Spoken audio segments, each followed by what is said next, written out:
শেখ হাসিনা আওয়ামী লীগ ও জনগণকে পরিত্যাগ করেছেন। কোন আওয়ামী লীগের নেতা বলেন তাদের আপা তাদের না জানিয়ে বিপদে রেখে ছেড়ে চলে গেছেন। এগুলো আওয়ামী লীগের কয়েকজন নেতাকর্মী ও সাবেক সরকারের সঙ্গে সংশ্লিষ্ট গোয়েন্দা সদস্যদের পাঠানো কিছু বার্তা, যা দ্য ইন্ডিয়ান এক্সপ্রেস পেয়েছে।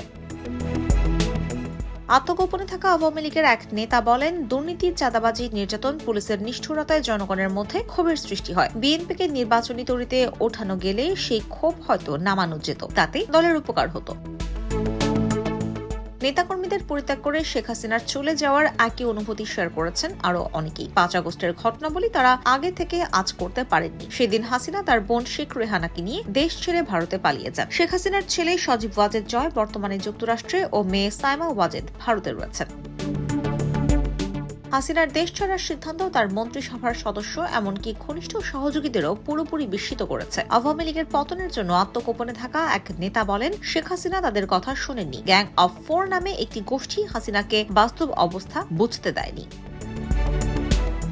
এই 4 নেতা হলেন শেখ হাসিনার ছেলে সজীব ওয়াজেদ জয়, বিনিয়োগ উপদেষ্টা সালমান এফ রহমান, আওয়ামী লীগের সাধারণ সম্পাদক ওবায়দুল কাদের ও সাবেক স্বরাষ্ট্রমন্ত্রী আসাদুজ্জামান খান কামাল। 4 জনের এই দল হাসিনা পতনে নেতৃত্ব দিয়েছে। এই ব্যক্তিদের উপর তার ছিল অন্ধ বিশ্বাস। তার যে সহজাত রাজনৈতিক প্রজ্ঞা ছিল তা তিনি তাদের কারণে হারিয়েছেন।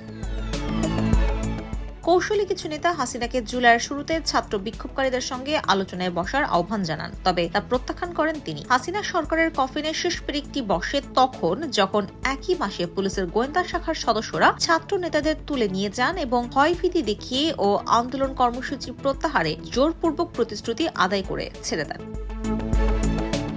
এই কৌশল হিতে বিপরীত হয়ে দাঁড়ায়। কর্মসূচি প্রত্যাহারে কিভাবে জোরপূর্বক প্রতিশ্রুতি আদায় করা হয়েছে ছাত্র নেতারা সেই বিষয়ে জনসম্মুখে প্রকাশ করে দেন, যা পরবর্তীতে হাসিনাকে দেশ ছাড়তে বাধ্য করে।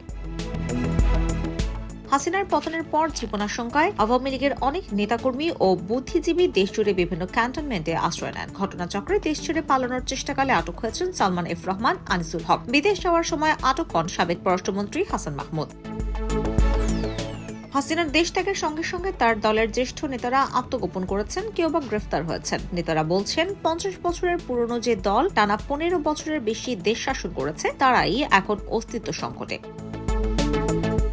আওয়ামী লীগের নেতাদের একজন বলেন, লোকজন এখনো ক্ষেপে আছেন। অন্তর্বর্তী সরকার বা বিএনপি কিংবা জামায়াতের নেতৃত্বাধীন সরকার যেই কয়েকটা বছর ক্ষমতায় থাকুক, তাদের ঘুরে দাঁড়ানোর সক্ষমতা আছে, কিন্তু দীর্ঘমেয়াদে আবার সংগঠিত হবার কথা ভাবতে হবে।